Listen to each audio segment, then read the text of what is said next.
رب العالمين والصلاة والسلام على سيدنا محمد وعلى آله وصحبه أجمعين. رب اشرح لي صدري ويسر لي أمري واحلل عقدة من لساني يفقه قولي.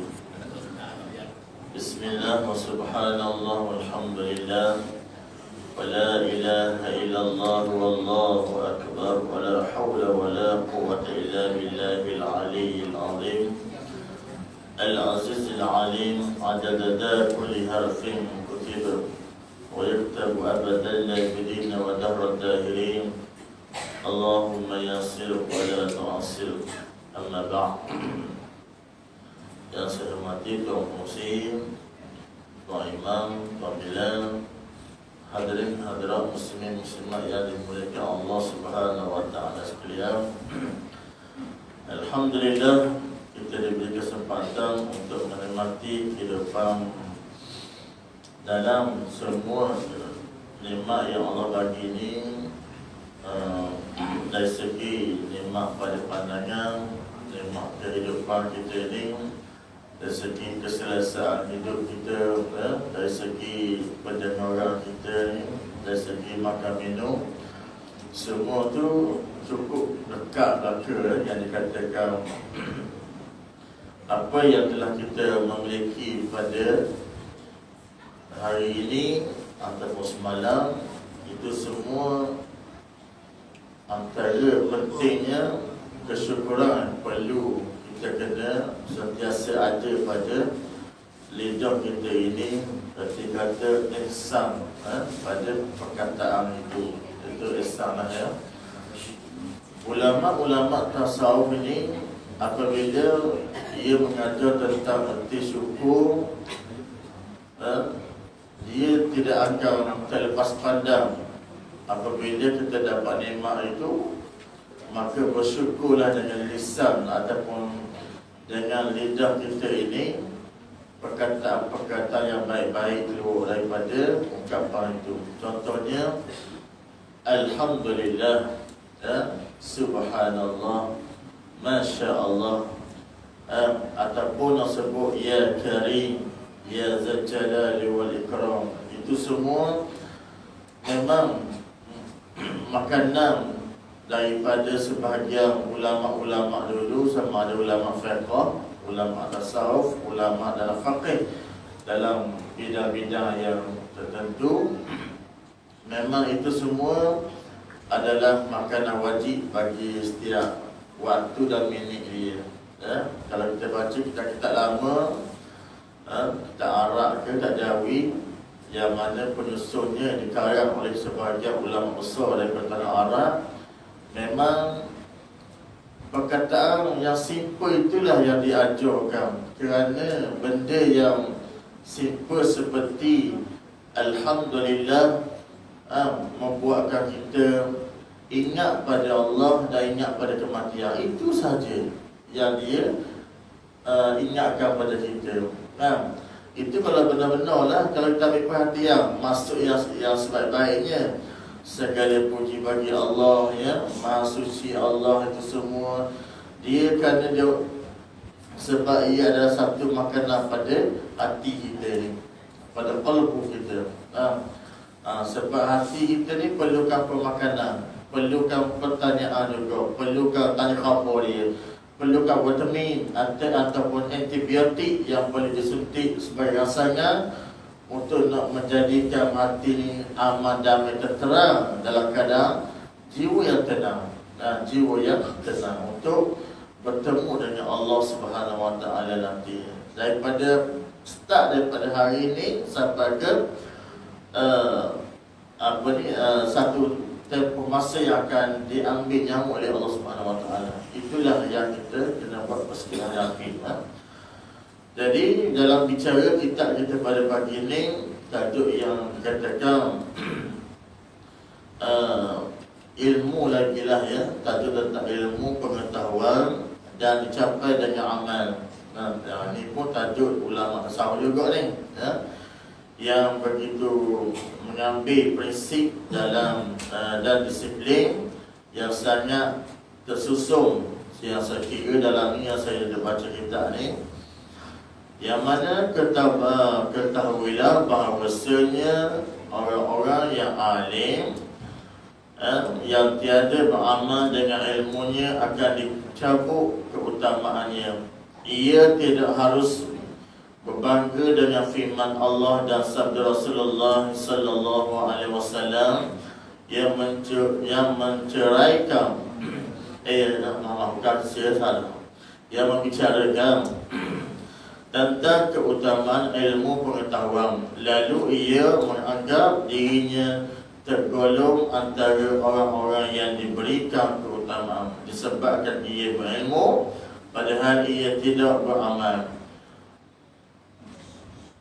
Rasulullah sallallahu alaihi wasallam telah bersabda, "Ta'allamu ma syi'tum fa wallahi la yaqbalu minkum hatta ta'malu." Artinya, belajarlah ilmu yang kamu kehendaki, demi Allah dia tidak akan menerima daripada kamu sehingga kamu beramal dengan apa yang kamu pelajari.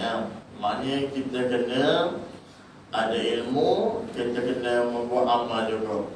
Kita kena manfaatkan dalam ilmu ini.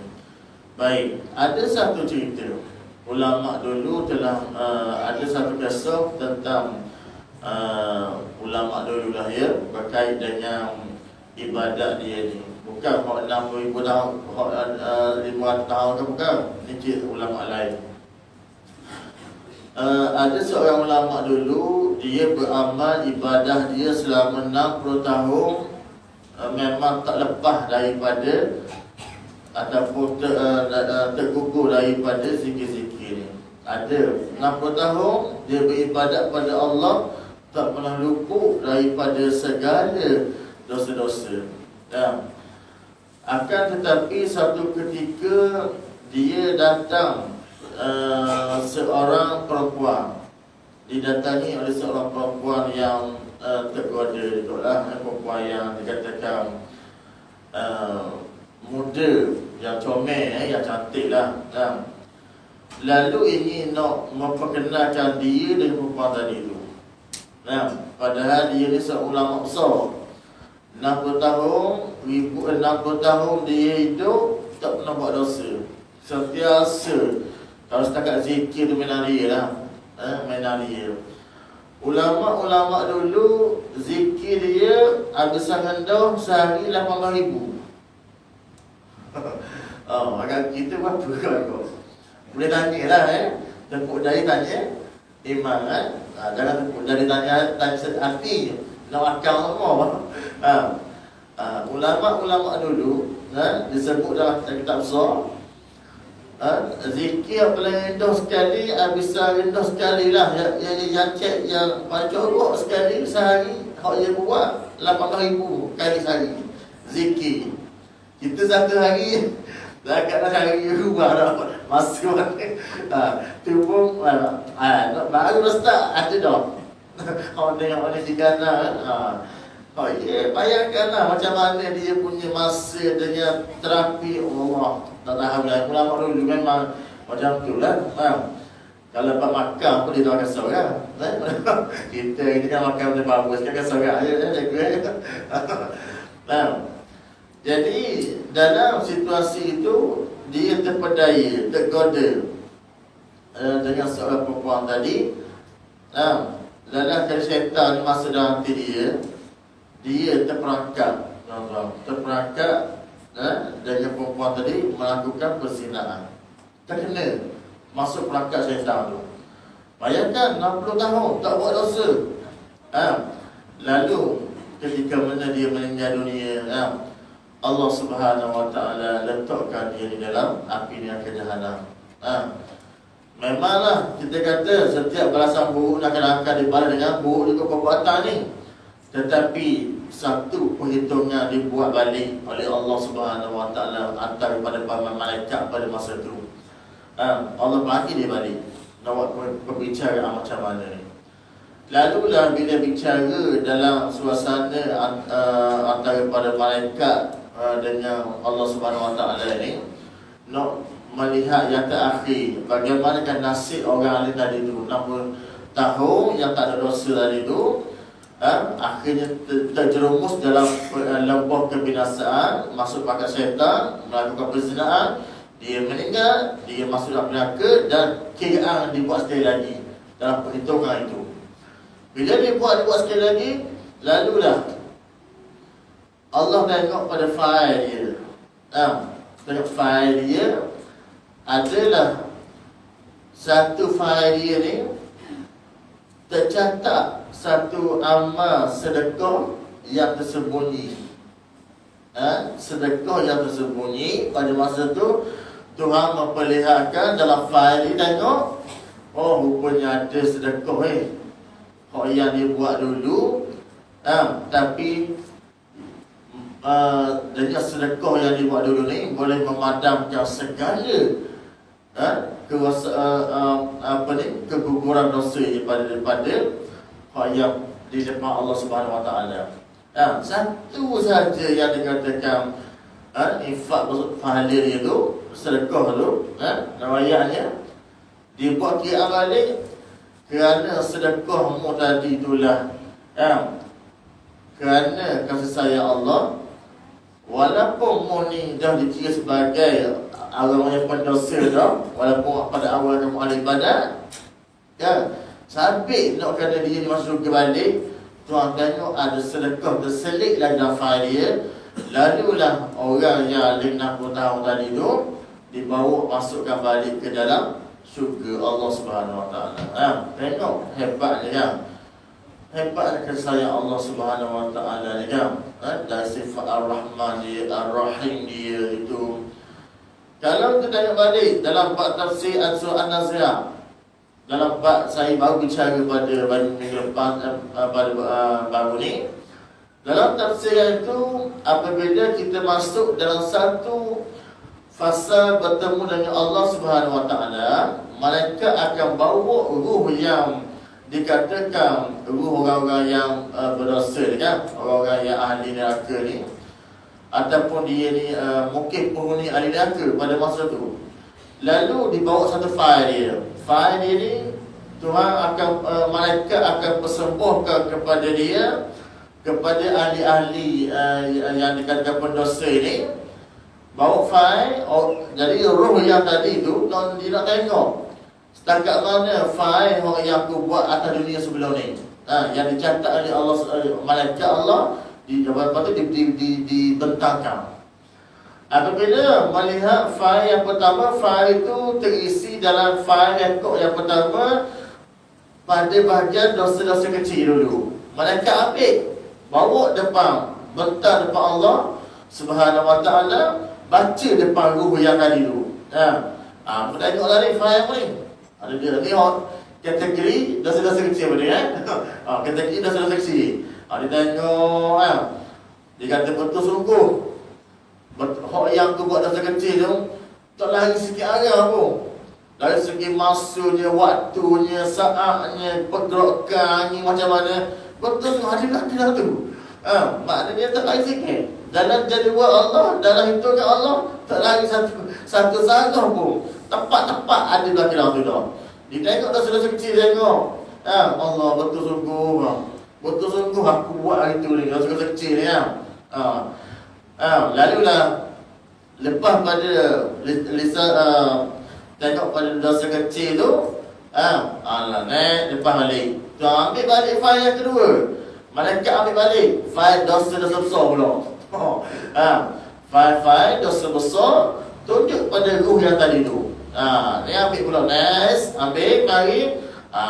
Malaikat ambil ni. Malaikat ambil fail yang seterusnya. Fail ni fail yang eksklusif sikit lah. Kategori dosa-dosa besar pula. Ambil, tengok dibentangkan pada ruh tadi tu. Jadi bila tengok pada fail tadi tu, dosa-dosa besar nak ditunjukkan, dibentangkan kepada ruh tadi, tak ada. Kata Ibu tadi, mana file saya? Saya tengok file kau dah susah pula ni. Ni kisah betul lah ni. Dan tafsir sendiri. Tafsir An-Nasiyah. Boleh baca pun tafsir sendiri tengok. Apa yang Allah Ta'ala ceritakan nampak ni. Lalu tengok balik. Tanya Ibu tadi, mana bagian dosa-dosa susah aku? Tak dari file itu tak sampai pada diri. Aku tengok pula dah susah aku ni. Lalulah malaikat kata apa? Sebenarnya dosa-dosa besarmu ni telah pun Allah Subhanahu Wa Taala sembunyikan, rahsiakan. Sebab apa rahsia? Kata malaikat. Kerana apa? Allah Subhanahu Wa Taala rahsiakan, sembunyikan fail dosa besar kamu ni. Kenapa? Kamu dulu sempat bertaubat kepada Allah Subhanahu Wa Taala, taubat nasuhan, kamu taubat betul-betul, kamu tak ulang lagi dah. Sehingga kamu pengampunanmu ni Allah Taala ampunkan seluruh segala dosa. Sehingga Allah Taala tak bentarkan failmu depan khalayak orang ramai ribuan ni gugur ni. Allah rahsiakan, Allah simpan aib kamu tu. Bayangkan. Kita boleh nilai sendiri. Rupa-rupanya dengan sembahyang taubat dan surah, perbuatan kita istighfar hari-hari, minta ampun pada Allah, Allah akan gugurkan segala-galanya dosa. Sehingga Allah akan padamkan rekod buruk kita tu, fail dosa tu, Allah sembunyi, Allah rahsiakan, Allah jaga aib kita, tuan-tuan. Allah jaga aib kita di depan khalayak ratusan juta ribu pada masa tu. Bayangkanlah. Aib kita ni jaga kan. Bayangkan macam tu. Banyak kita ada ruang lah kan. Yalah, kita atas dunia ni banyak kelemahan, kekurangan benda kan. Kekurangan kita. Tetapi Allah kata kembali kepada, bila kamu buat salah, kembali kepada aku. Aku ni pengampun kamu. Aku ni Tuhan kamu. Mana kamu buat zikir-zikir pun, segala dosa-dosa kecil akan terampun semua tu kan. Dosa-dosa besar ni ulama kata kena taubat nasuha, kena sembahyang, taubat semua tu, istighfar banyak-banyak, minta Allah ampunkan. Allah akan gugurkan semua tu kan. Tengok Allah settlekan cara Allah sendiri dengan kasih sayang Allah Subhanahu Wa Taala sendiri. Ni disebut sendiri dalam tafsir An-Nasiyah. Allah cerita tuan-tuan. Allah cerita sendiri dalam surah tu. Betapa sayangnya ni dalam sebab tu dah katakan ilmu dan sedikit ada memainkan peranan kita untuk hidup sebagai yang terbaik atas muka bumi ni. Okay? Sebab dan artinya belajarlah ilmu yang kamu kendaki demi kisah belajar lagi yang bermula ambil masa lalu. Artinya siapa yang bertambah ilmunya tetapi tiada bertambah petunjuk, maka ia tidak akan bertambah melainkan jauh daripada Allah Subhanahu Wa Taala. Okey. Hanya ini yang bermaksud kalaulah kita ni orang yang bertambah ilmu, maka bertambah amal, kita faham tu ya dari segi kefahaman dalam agama. Sebab agama ni ia adalah satu nasihat, satu penyampaian, satu pendidikan, satu dalam sifat bentuk kerohanian. Kalau kita tambah ilmu ni, kita dengar semua, insya-Allah maka benda lain pun akan banyak yang kita akan pelajari, kita akan buat benda yang luar biasa lagi di sisi Allah Subhanahu Wa Taala. Okay? Sebenarnya ilmu pengetahuan itu telah sampai ke martabat yang begitu tinggi di sisi Allah Subhanahu Wa Taala. Ialah disebabkan ia mengandungi manfaat yang meluas sebagai hamba-hamba Allah. Jika si alim itu tiada memanfaatkan ilmunya bagi dirinya sendiri, maka bagaimana ilmu itu dapat dimanfaatkan oleh orang-orang lain? Dengan ini jelaslah pula bahawa keutamaan yang dikhususkan bagi orang yang berilmu itu akan batal jika ia tiada beramal. Sabda Rasulullah sallallahu alaihi wasallam, "Ashaddun nas adaban yaumal qiyamah 'alim lam yanfa'uhu Allah bi'ilmihi." Artinya seberat-berat manusia yang menerima siksaan pada hari kiamat ialah orang yang berilmu yang tidak dimanfaatkan Allah dengan ilmunya. Okey, maka di sini berdosa kalaulah seorang yang dikatakan alim ulama besar ataupun orang alim, ustaz-ustaz atau doktor guru, jika kalaulah dia ada ilmu yang banyak, maka kalau kita tak sampaikan, tak manfaatkan kepada orang lain, maka berdosa. Maka berdosa kan? Saya pernah kena sekali. Orang kata saya, sebelum saya kena sini, ada orang kata saya, ustaz juga ada. Dia kata, ustaz Ali, awak tak rasa berdosa ke? Tak rasa bersalah ke? Kata ada ilmu tapi tak nak tunjuk orang. Setakat kita, bukan tak belajar lah. Sebab kita pun sebelajar kan, ni nak payah etika diri kita dulu kan. Macam mana hati kita ni nak ngajar orang ni, hati kita kena betul dulu kan. Betul orang ada harap. Tanyalah mufti-mufti tu. Tanyalah Dr. Su, mufti saya tu guru saya tu macam mana. Kita kaci ya. Orang lain macam mana dia kaci. Cuma ibu saya bukan kaci je. Saya pun belajar lah dari situ lah. Banyak belajar erti kekurangan lah ya. Belajar erti kesederhanaan. Itulah bukan tentang mengajar orang. Boleh sangat. Tapi saya kena menjiwai dengan Allah Ta'ala dulu. Bercerita dengan Allah Ta'ala dulu sebelum saya bercerita dengan tuan ya. Gitu.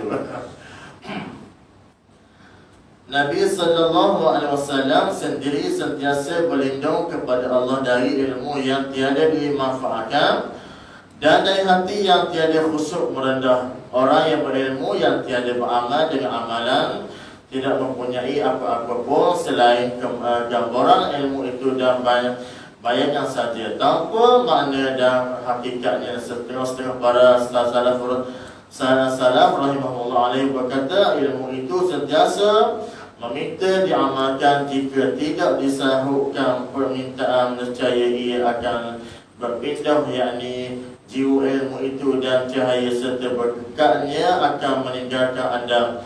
Adapun gambarannya, maka ia akan tinggal menetap untuk menjadi alasan dan bukti terhadap si alim yang jahat itu.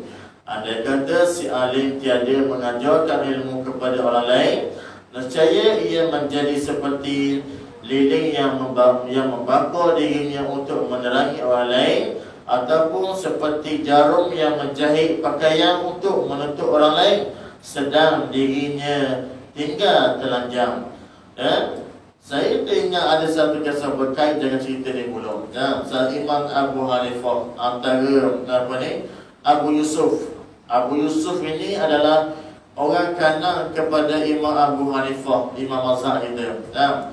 Yang mana Abu Yusuf ini apabila ketika mana dia pergi satu kuliah kelas kepada Imam Abu Hanifah. Imam Abu Hanifah itu guru dia lah. Abu Yusuf ni anak kanan dia. Dia pergi satu kuliah Imam Abu Hanifah. Lalu pada hari satu ketika anak Abu Yusuf ni meninggal dunia. Orang baik khabar dia. Dia kata, wahai Abu Yusuf, anak kamu ni meninggal dunia. Jadi siapa yang nak uruskan? Lalulah Abu Yusuf dia kata dalam kelas dari Imam Abu Hanifah, dia kata, saya serahkan anak aku ni kepada orang lah. Kamu buat macam mana pun ya. Kamu kampangkan dia, kamu tu dia bakalah. Sebab sekarang ni aku tak boleh nak tinggalkan, kerana Imam Abu Hanifah sedang memberi ilmu. Sebab masa tu kalau aku tinggal, ilmu tidak akan berulang lagi. Ulama dulu kan tak ada pen kan. Mana ada pen, mana ada kalam. Pakai tulis dengan tangan begitu je. Dengan kena pasir dengan apa? Di batu-batu Maka kalau tertinggallah sehari pada masa tu, maka tidak akan ulang lagi dah pada yang keduanya. Memang sifat ulama ni memang jadi gitu. Dia memang keperluan masa untuk menjaga ilmu ni sangat memang tepat-tepat. Sangat dia dia katakan sangat menjaga betul-betul ilmu dia tu. Kalau terlepas dia takkan ulang lagi dah. Patutlah Abu Yusuf kata, kamu pergilah kampung anak aku tu, kampung kamu mandi, kamu talqinkan semua tu. Sekarang ni aku tak boleh nak tinggal kerana Abu Hanifah sedang buat kuliah sekarang ni. Tapi kalau aku tinggalkan, hari ni memang tak ada lah soal. Apa yang akan diulang balik oleh Imam Abu Hanifah. Dikatakan sebegitu lah. Sama yang maksud juga lah ya. Kalau lah kita hari ni, dikatakan kalau ulama yang nak kata akhir zaman macam-macam berlaku kan. Ustaz-ustaz nipu orang ramai juga dia ni. Orang sekian-sekian orang belaka. Cuma dalam Ibnu Abbas ketika mana saya sentuh sikit lah dalam bab ni ya. Ibnu Abbas pun dia sepupu Nabi sallallahu alaihi wasallam walaupun Nabi lebih tua daripada dia. Ketika mana Nabi pernah baca doa kepada dia kan, doa yang sentiasa orang tahniah anak biasa kan, dipanggil Allahumma hafiz fiddin walina ta'wi itu kan. Doa tu sentiasa dibaca dalam orang-orang yang nak tahniah anak. Jadi Nabi baca doa ni kepada Ibnu Abbas pada masa dia kecil lagi kan. Lalu kita dalam tahniah anak itu sunat benda tu sebab memang dibuat oleh Nabi sallallahu alaihi wasallam dan memang dibuat oleh ulama pun. Tetapi hari ini yang saya herannya ramai yang anak-anak muda ini yang bertanda-tanda saya tak tahulah dia atau kadang-kadang atau kepada penceramah kan, penceramah yang dikatakan dalam dalam selebriti semua tu. Ialah boleh anak baru tiba-tiba jatuh tahniah anak kepada ustaz-ustaz ke ahli-ahli tu, tak ada masalah, dipersilakan. Barangkali mungkinlah kerana tahniah anak ada keberkatan juga. Tapi mesti kena ingat satu kali juga. Tahniah anak itu kadang-kadang dia bukan dalam penyelesaian masalah. Bukan dia jadi baik tu dah. Dekat budak ni, dia tahniah anak ni sebagai satu nak ambil keberkatan sunnah benda tu. Anak daripada baik, waktu puasa berikan pada mak ayah, kembali kepada hawa balik. Hari ni kita tengok ialah hantu anak di kalangan tuan guru tahniah anak. Pok dah cerita kan. Ini realiti, fakta. Saya pernah bercakap benda ni depan khalayak, depan dekat mana-mana orang berilmu duduk lah. Saya kata sampai ke nak tahniah anak, tunggu berjam-jam orang berceramah tahniah anak. Pok sendiri pun, ayah kadang-kadang bang masuk rumah rasa dia ayah masjid. Tak lah, risau lah. Betul tak? Anak tahniah orang-orang tertentu. Dah sungguh, biar mereka lah. Kita dah ucap diri kita juga. Sama juga kalau macam kita buat akikah sunnah kan, benda yang kita Nabi ajar. Kadang-kadang tu akikah betul kita kesyukuran dapat anak. Kadang buat akikah tu benda tu anak jadi baik. Sebagai satu jalan yang usaha saja. Tapi peranan yang main nombor satu sekali mak ayah tu, pendidikan tu. Mak ayah tu buat tahniah anak tu. Kalau saya kira buat perbandingan, kalau ayah tu baik, toki tu baik, baca toki baik. Toki yang ada ilmu lah kan, yang ada baca Quran ke, perangai baik. Tengok perangai ustaz tu, guru tu dengan toki kita, baik toki kita bukanlah terbayangkan contoh. Contohnya, ustaz tu tiba cakap perempuan-perempuan, tapi aku tengok lain macam. Toki aku ni lemah lembut je orangnya, baiknya, baca, pandai. Tapi walaupun tidak ustaz, lebih afdal tu lagi. Afdal ni, orang kita lagi. Ni yang orang depan pandang. Saya tengok inilah situasi hari ni, trend hari ni. Maknanya pendapat anak kecil, nak dia. Bukan saya pun pernah tanya orang juga, saya pernah tanya. Tapi nak ayatnya kadang-kadang benda tu jangan bersalahan juga. Ayatnya proses untuk mendidik anak ni bukan bermula daripada tahniah itu. Orang kata tahniah itu berkat baik, confirm baik. Baik macam mana kalau baik, pok tu sedih dah. Berkat dari orang ni tu. Tapi ada dah pok dogi sedih juga. Dekat mata si dogi juga. Kalau dia mati dia kata, boleh tak bekeng tu, bukan bekeng. Nak ayatnya ada benda betul-betul juga kriteria tu. Ya, macam Ustaz boleh kata kemarin ya, kok teranu model ni kan. Asyik teranu je, teranu bayar tinggi apa ngaji. Fakor tak ngaji langsung. Dah step back kemarin ya. Betul lah, teranu baca Quran. Berlagu bersandiwara padahal bila tanya buat fakor, tak tahu lah fakor tu siapa? Teranu tu benda yang asal, basic, tak belajar pun apa lah. Tapi dia fiqhnya tajwid yang mana mendahului dulu. Tajwid ataupun taranum. Taranum ataupun tajwid yang mana yang meraihkan dulu kedua-duanya. Mestilah taranum yang meraihkan tajwid, bukan tajwid meraihkan taranum. Itu fiqhnya. Bentuk proses fiqh. Kena faham dia tu. Kalau proses fiqh tu faham, tak boleh tak. Tajwid kena satu patut kena betul dulu, baru dah kita boleh main lagu sikit kan. Yang tu faham dari segi fiqhnya.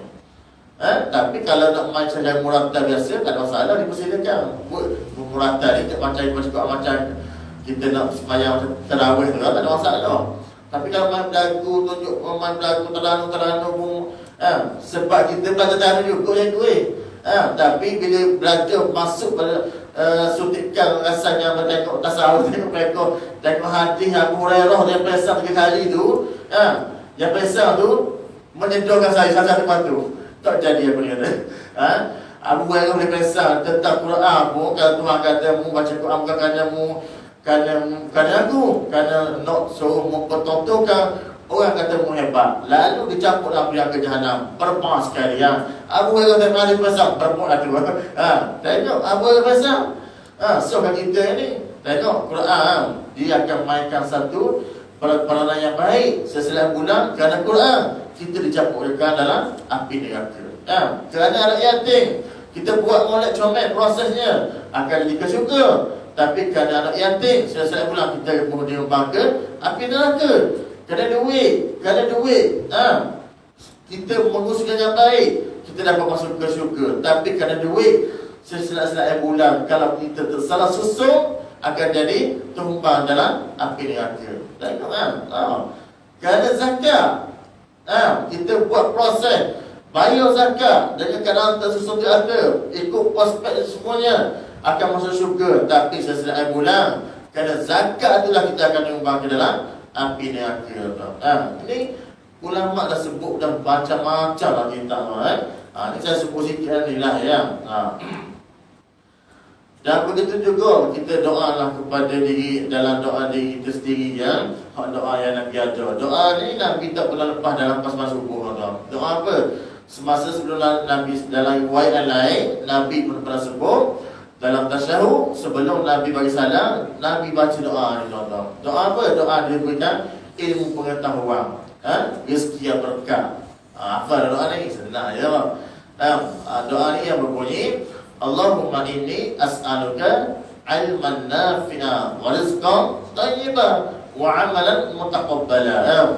Ini doa ni Nabi ajar supaya kita sentiasa baca pas sembahyang, baca selepas sebelum tasyahud kan. Nabi bagi salam, sebab ada riwayat lain sebelum Nabi bagi salam, Nabi baca doa ni juga.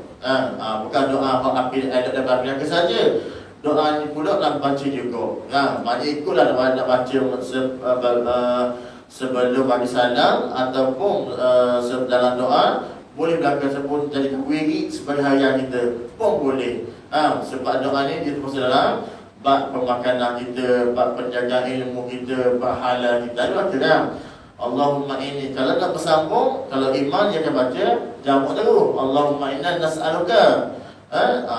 Kalau kita ini kita dalam bersedia, Allahumma inni as'aluka. Kalau kita iman, Allahumma inna nas'aluka lah. Kalau kita baca ni, Allahumma inni as'aluka ilman nafi'a, ilmu yang bermanfaat, rizqan thayyiban, rezeki yang berkah, yang baik, wa amalan mutaqabbala, amalan yang diterima oleh Allah Subhanahu wa taala. Ni kita kena amalkanlah ya, baca pas sembahyang doa ni kerana untuk ada keberkatan yang dikatakan di sana ya, insya-Allah. Allah Subhanahu wa taala berfirman, "Atamuruna an-nasa bil bir wa tansawna anfusakum wa antum tatluna al-kitab afala ta'qilun.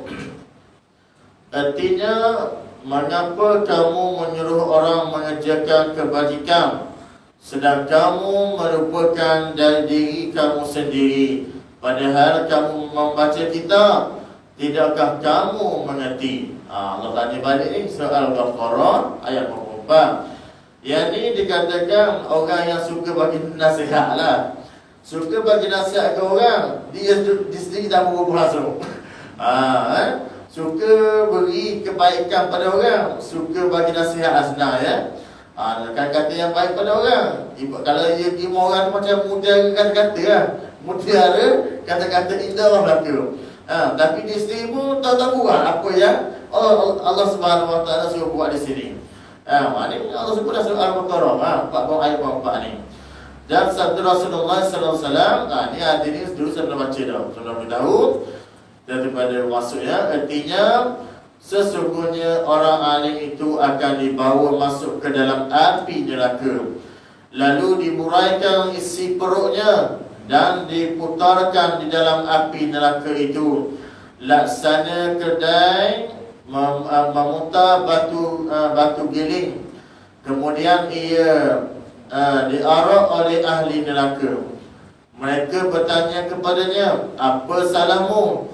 Ia menjawab, aku sentiasa menyuruh orang berbuat baik, sedang aku tidak membuatnya.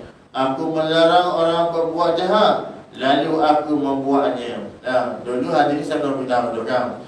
Satu mana ketika dalam api neraka datang, ketika mana orang lain dibakar dalam api neraka jahanam, lalulah ada satu bentuk macam stokor bulat mari daripada atas tu berdegung jatuh seperti macam berputar-putar lah dalam kau api neraka tu. Bila berputar-putar musim tu, bila dia sudah habis pada masa tu, ahli neraka ni, geng-geng api neraka tanya, Ustaz, berapa masa salah bilik ke ni? Ustaz, yang betul ni.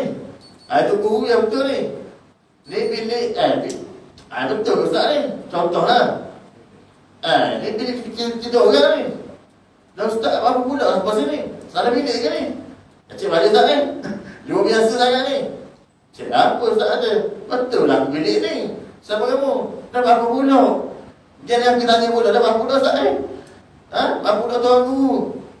Yelah, dulu masa atas dunia aku nasihat agama. Aku kata, semayanglah, berjemaah sama. Mari semayang. Aku betul hari. Puasa lah sunat ni. Aku betul puasa juga. Janganlah sahukut lah. Aku sahukut juga. Rokok jangan setengah. Rokok jangan. Rokok balik kilah ni. Kita mahu rokok tarik balik rokok. Takut ada orang sahukut. Rokok ayah lah. Pertama, rokok lah. Tersasi rokok. Rokok saya tarik balik ya. Tapi ada mesti ada rokok pelik kali tu. Bagus tarik balik rokok je. Tak apalah. Aku suruh kamu sedekah, aku pun tak buat. Aku suruh buat baik mak ayah, aku pun kalau saya salah pun. Patah kalau salah bilik dalam ni. Lah, kita pula. Rupanya hak nasihat kita dulu pun satu bilik geng kita juga. Bayangkan Tuhan atau seksa dia di dalam api neraka bagaikan satu bulatan manja dalam mata berdegung, jatuh bergolek, berputar-putar dari orang ni tahu. Siapa dia? Ni lah. Orang yang dikatakan, Nabi kata, orang yang bercakap tapi dia sibuk tak buat. Orang yang bercakap dia sibuk yang tak memberi pahala kepada orang lain, tak berfak pada orang lain kan. Orang yang suka bercakap tentang bersedekah, dia sendiri pun dah bersedekah juga. Ini masalah ni. Orang ni lah kata Nabi SAW. Lihatlah nasib si alim yang mengajar orang tetapi ia sendiri tidak melakukan apa yang ia ajarkan. Dan tentulah ia rugi dan perkaranya dikemuncak bahaya. Akan tetapi ia masih boleh dikatakan lebih baik dari nasib si alim yang tidak beramal dan tidak mengajar ilmu kepada orang lain. Maknanya nasi sikit je lah ya. Maknanya dia kabur juga, tapi kabur dia cuma dia buat. Tapi kena juga daripada orang yang alim tu langsung dah pun langsung dibaca tentang tu dia je kan. Nak kabur apa kata dia? Aku baca bayar-bayar, sampai ke makan minum dok, sampai dah rayang mana nak ambil duit. Takkan nak pergi ilmu kamu lah, mu nak pergi sendiri je baca kan. Ni nasib dia lebih tengok lagi daripada yang tadi tu kan. Tadi tu dia ajar, tapi dia tak buat. Ni pula langsung dia ajar. Dia ada ilmu tapi dia tak ajar langsung. Ni lebih parah lagi ni. Ini bukan saya kata, Nabi sebelah dia semua.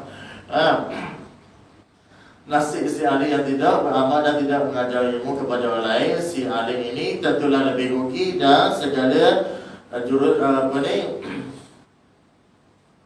dosa lah ya.